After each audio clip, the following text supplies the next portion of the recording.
It's by life to the afterlife. It's by life, ayy.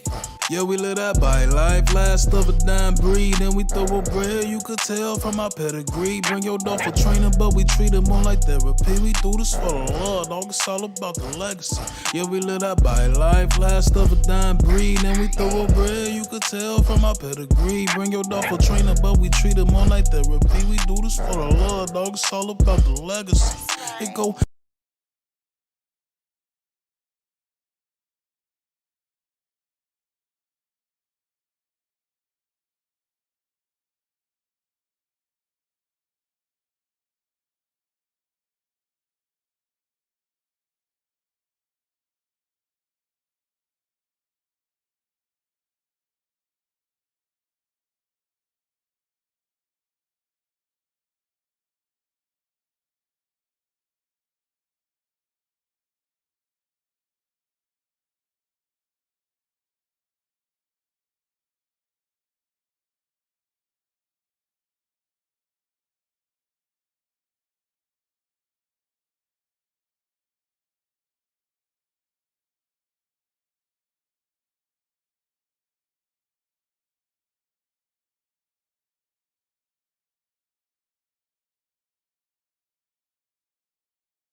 Welcome to another episode of Shh, Let Your Dog Talk. I'm your host, Eric Gonzalez.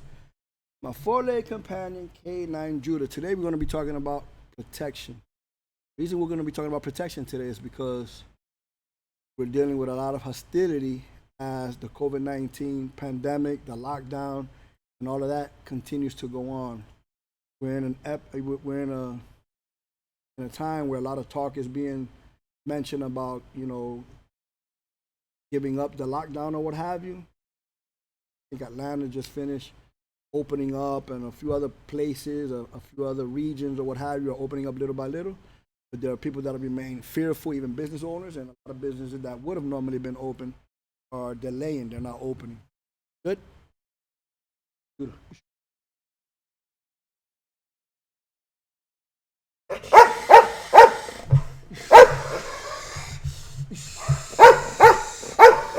Mark.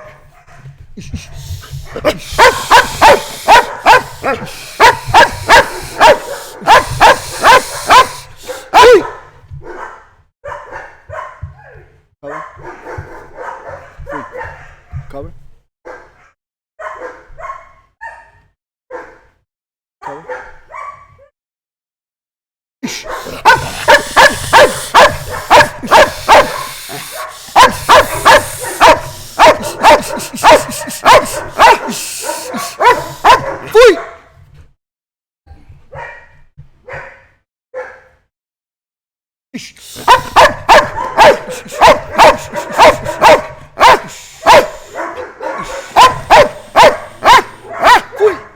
Good boy. Stand, Judah, stand. Sit. Ready? Good boy, down. That's a good boy. Judah, cover. Good boy. Judah, stand. Circle. Good boy, circle. Good boy.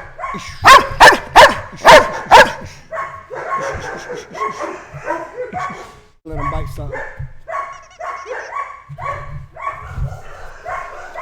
Good boy.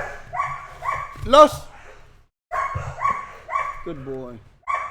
All right, guys. Listen, just kind of changing it up a little bit, kind of giving a perspective of what protection is all about. So basically what I did was I activated Judah to get somewhat aggressive. But what I wanted you to notice is, as intimidating as he looked, as he barked right here in my face, I was able to cut him off by just a simple request without getting crazy or anything like that. Judah is considered a push-button dog. A push-button dog is a dog that's been in training for over 3 years. Judah is now 6 years old. He'll actually be 7 this coming July 2nd. If I'm not mistaken, he'll be turning 7 years old. So he is a dog that has a lot of training. He's considered a push button dog, meaning that anybody can come and pretty much push a button and get him to do whatever they tell him to do, which, within his knowledge and understanding of what he already knows. So it's very important to understand, first and foremost, safety is everything.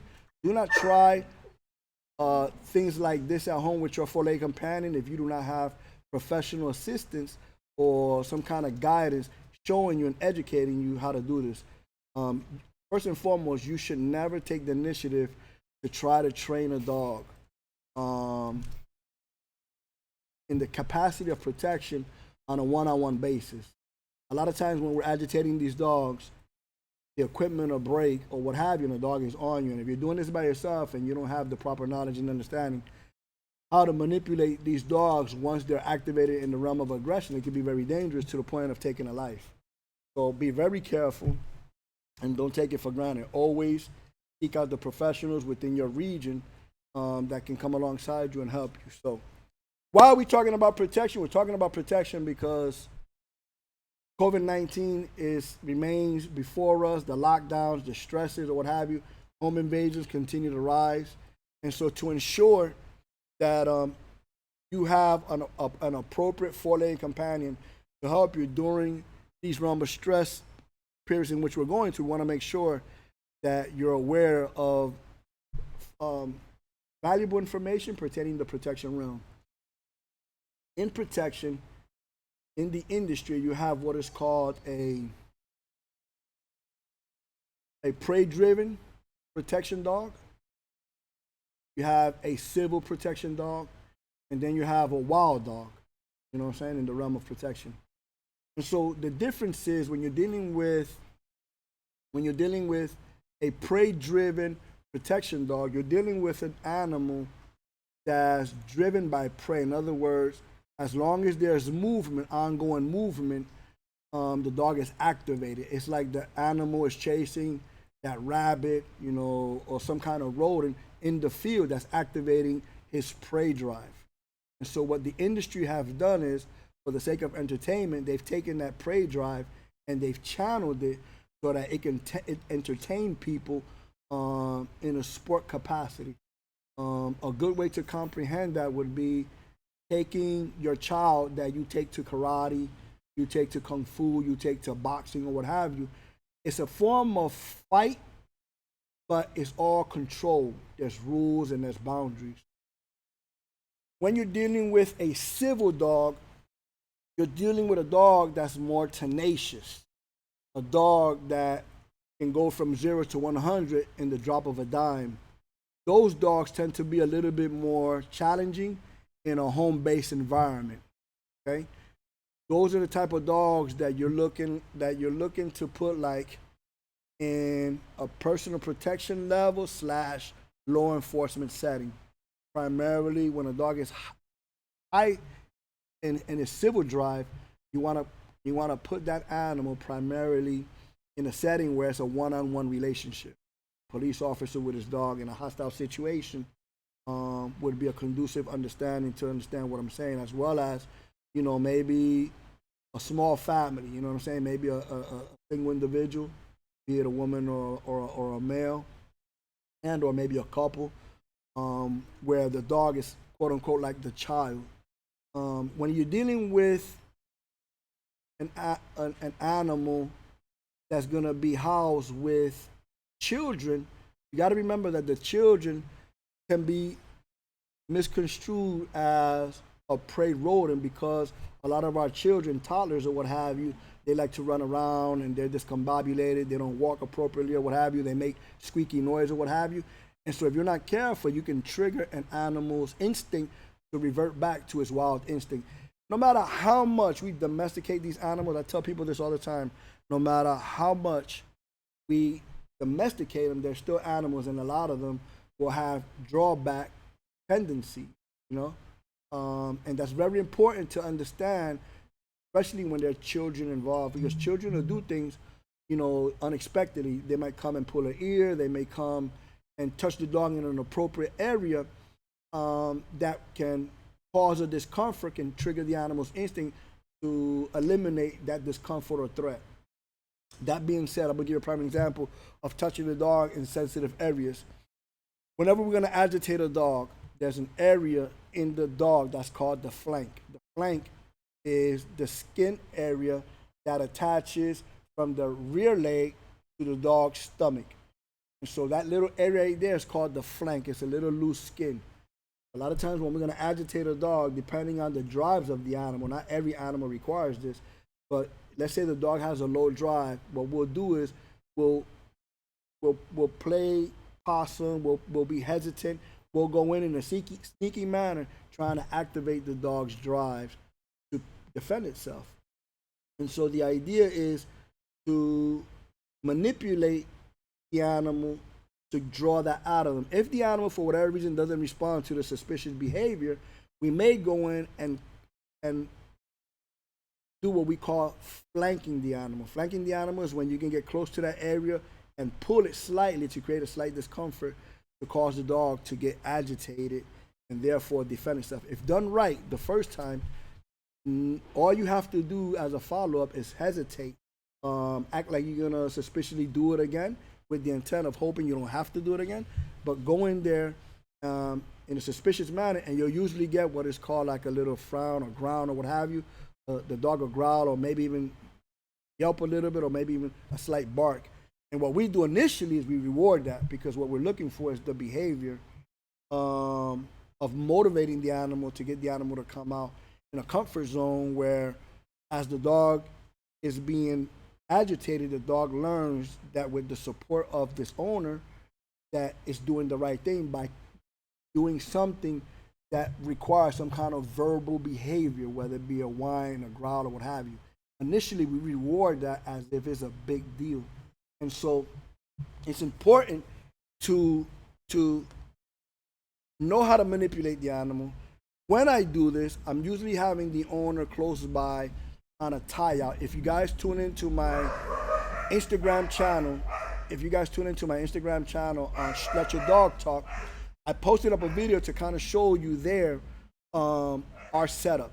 So in that setup, I'm by myself. I know the dog. I can handle the dog.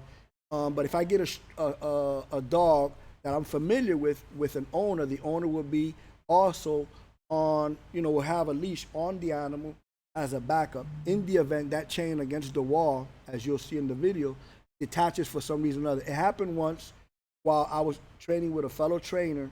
We were agitating a German Shepherd. As in the video, I'm not using equipment, and the dog got loose. And great, thank God the gentleman had a secondary line on the animal that when the dog got out, he actually bit me slightly, and I was able to pivot away, and the backup handler was able to keep the dog from biting me even worse. So again, safety is everything. That takes precedence in manipulating the animal. That's one area that we don't encourage owners do independently with their dogs, for the simple fact that things can go bad real fast, right? And it's important that at the end of the day, you have the guidance of a professional. Now, that being said, there are drills that we will allow you as a professional to do at home, but it will be in the scope of the prey drive, where you're not the bad guy bringing a level of stress that's unbecoming and taking the animal to a point of defending itself to the point of hurting you, right? That's very important. So, for example, an owner can come and agitate the animal with, let's say, a rag or what have you.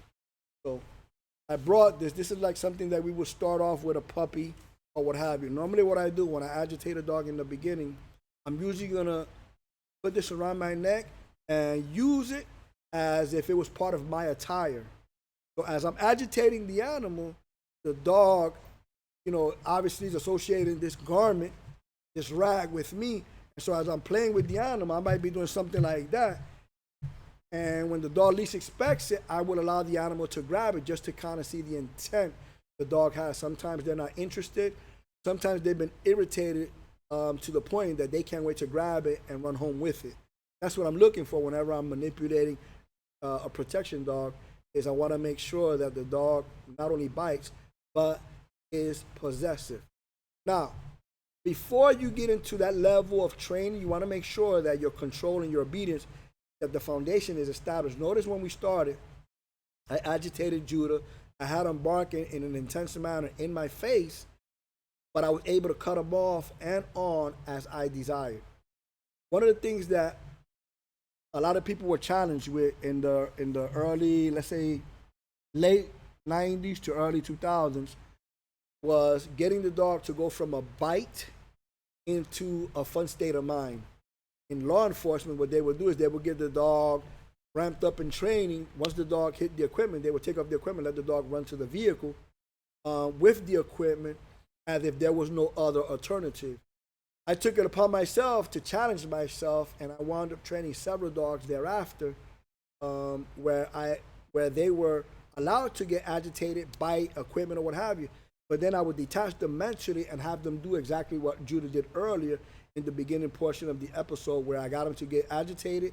He was barking in an intense manner, and then I got him to stand, circle, sit pretty, do whatever I wanted to do while putting him back in an aggressive state. In other words, I created a push-button dog that, like a switch of the flip of a switch, he would be on or off. That's very important to make sure that you establish that level of foundation before you go into any type of civil training. Remember, your prey protection is more of a sport-oriented protection, which is in the capacity of a sport, boxing, karate, kung fu, or what have you.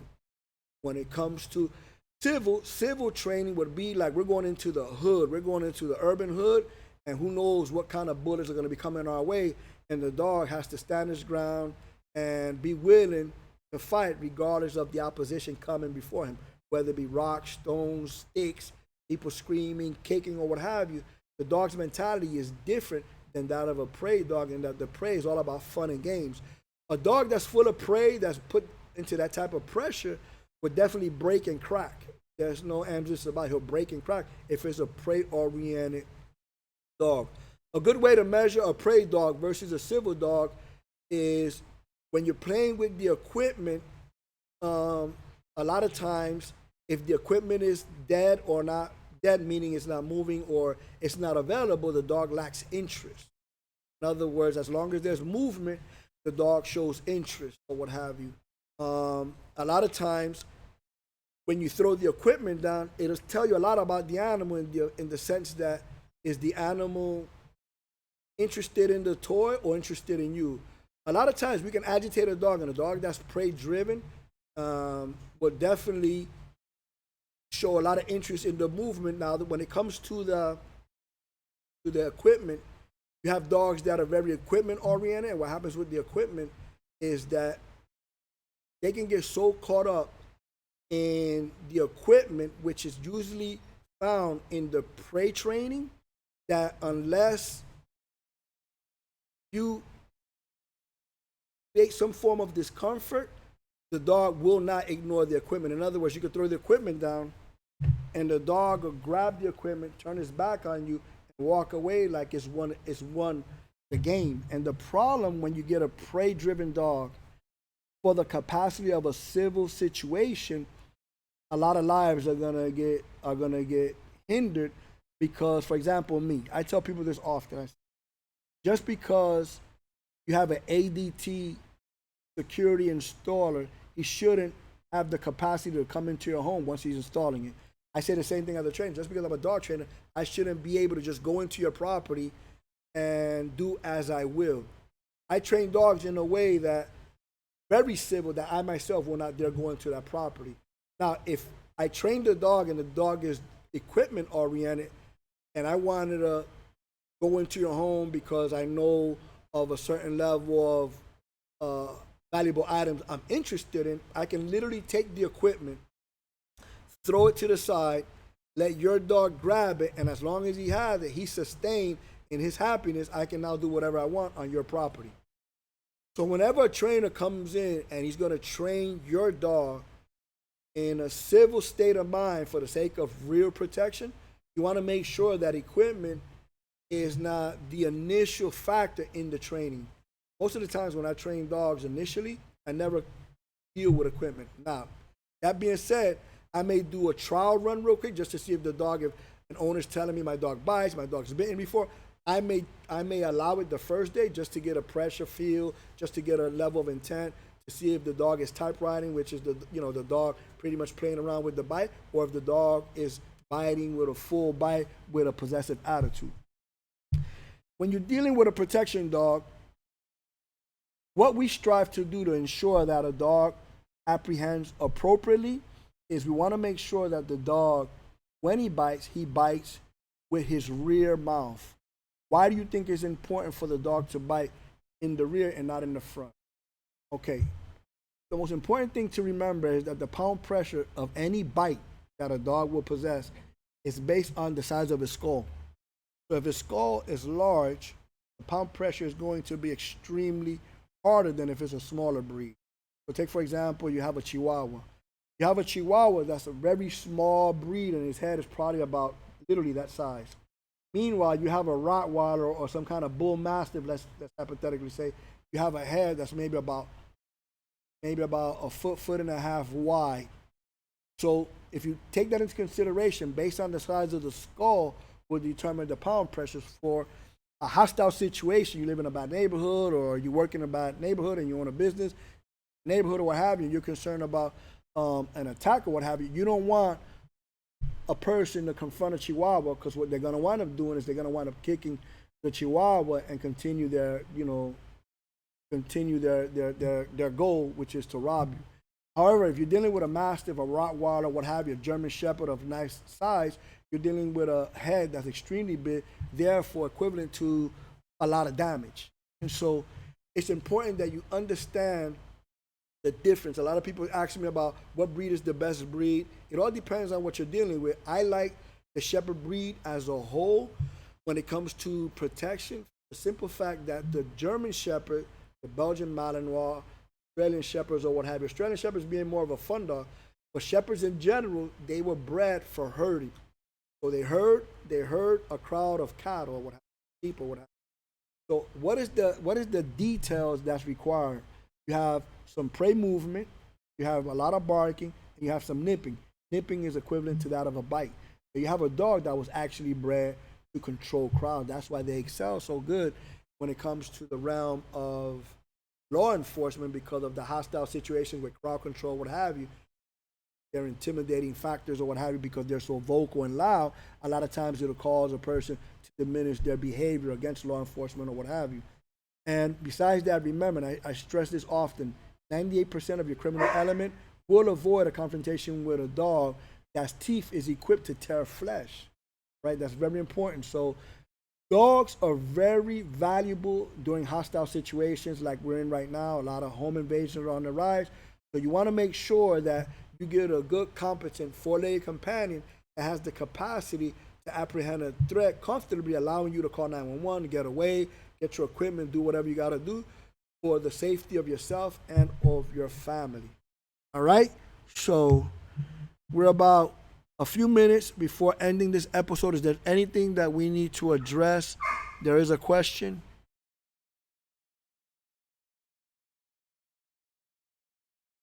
So 305 Dog Training poses a question. The question is?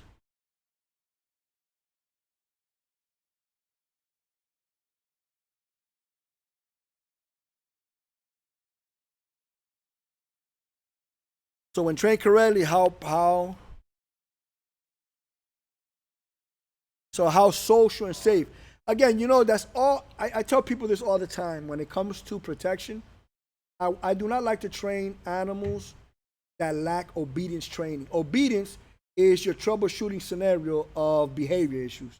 If you have a behavior issue, whether it's aggression, whether it's chewing up your toys, whether it's chewing up your furniture, your shoes, or what have you, it's all a behavior issue. So the behavior issue is resolved by way of implementing obedience, which is basically education, educating your animal as to what is allowed versus what is not allowed.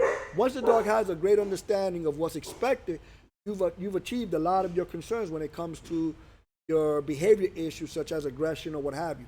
A lot of people are so eager to get the dog to bite that they'll go right into the bite, and they'll discard and disregard the control obedience that's required with the animal. I usually tell people, as you progress in protection, you want to make sure that your obedience is at a ratio a lot higher. So For example, let's say I start a dog and my obedience is here. I'm going to elevate. I'm going to elevate my obedience as I elevate my protection. Now, what's occurring right now is unexpected. He's on his mark, he hears something, and he's attentive to the threat. I initially don't stop that. I thank him by just letting him be, diminishing the stress of getting on his ass or anything like that. Look out the window, check the cameras, get my weapon, do whatever I gotta do before I diminish his behavior. All right? Once I'm comfortable that the threat or the noise or what have you is diminished, then I'll shut him down. Good boy, Judah. A good boy. Good. Come down. Now, if the threat was a continuation, he will continue to act out. Now, he is giving me a change of behavior. He's attentive to whatever's going on. So I'm going to stand down and let him be and see what he does. Okay, now, knowing my dog, he's relaxing. He just finished yawning. His ears are moving slightly. I'm keeping an eye on that. Those are change of behaviors that I'm looking for. It's like your child. When you have a child, you're tuning in on the little things that he do that are cute initially, but then tell you things about him later on in life. Good boy. Judah, cover. Good. So what I'm doing by doing that is checking if he's willing to do what I'm asking, or if the distraction has the best of him and he's willing to ignore me to let me know, no, there's a problem out there. So what I'm doing is, again, remember, I'm going to let him act out. He's going to do what he's going to do. I'm going to analyze the situation before shutting him down. The big mistake is you're so tired of hearing your dog bark that you're quick to say, stop, stop, stop, freeze, freeze, freeze, stop, stop, stop. So it gets to the point that when there's a real threat by what do they call it? Crying wolf. By crying wolf, there's a real threat. He's not even going to say that because he's tired of trying to help you and you shutting him down. So I'm always going to recommend, let him get that out of his system. He's letting you know something. He's the best alarm you have.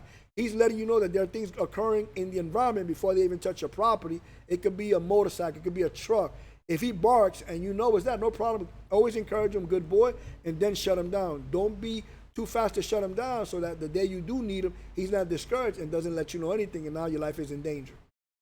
That understood? Anyway, listen, we went beyond our point.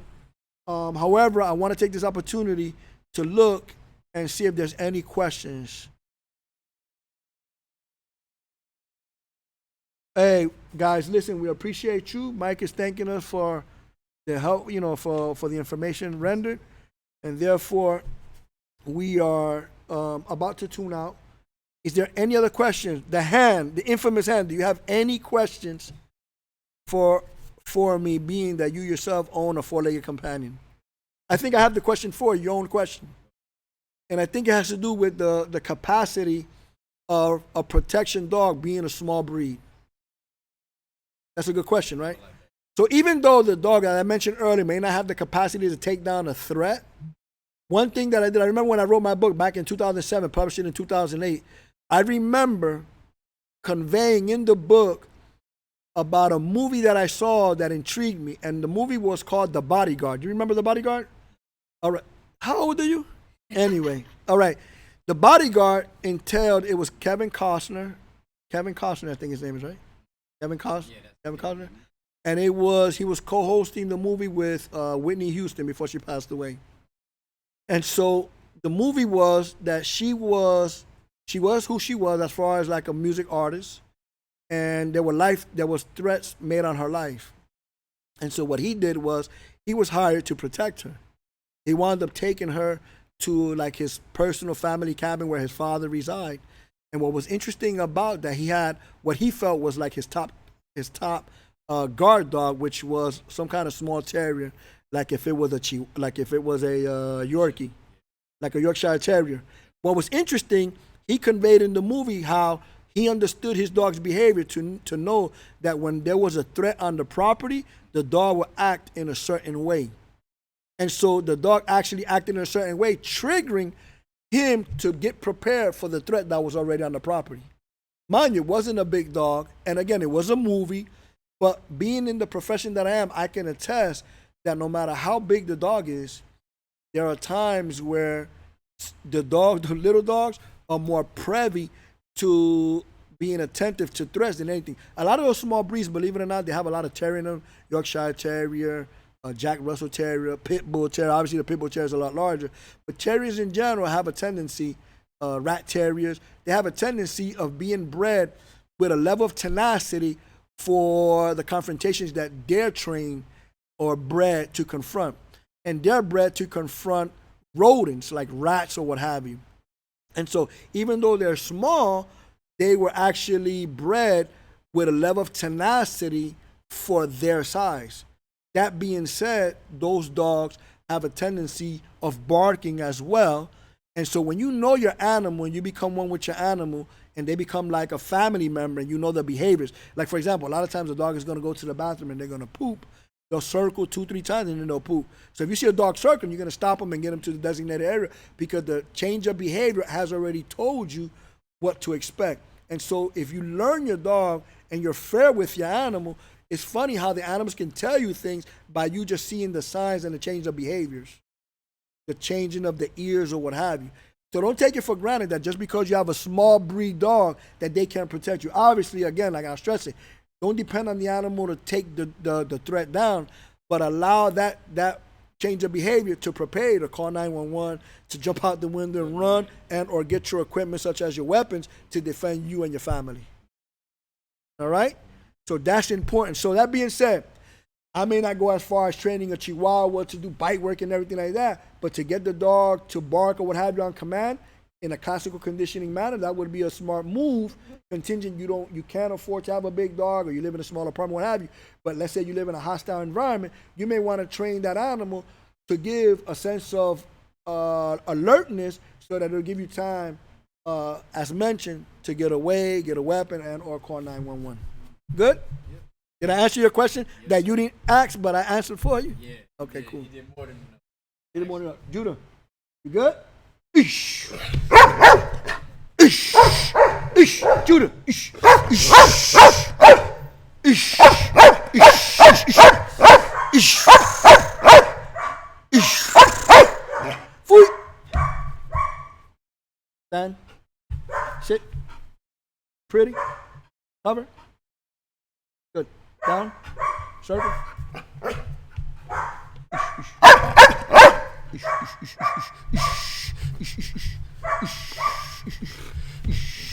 Plus.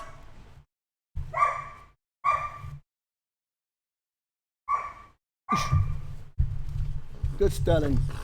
Good boy. Plus. No fighting, no arguing, no equipment, no electric collars, no prong collars. Everything is push of a button. Styling. Good styling. So good styling. Good for a bite. Plus. Stand. Fui. Stand. Stand. Sit. Pretty. Good. Watch. So watch means be attentive but don't bite. I'm going to give him the bite command. Good boy, Judah. Judah. Styling. Good styling. So good styling.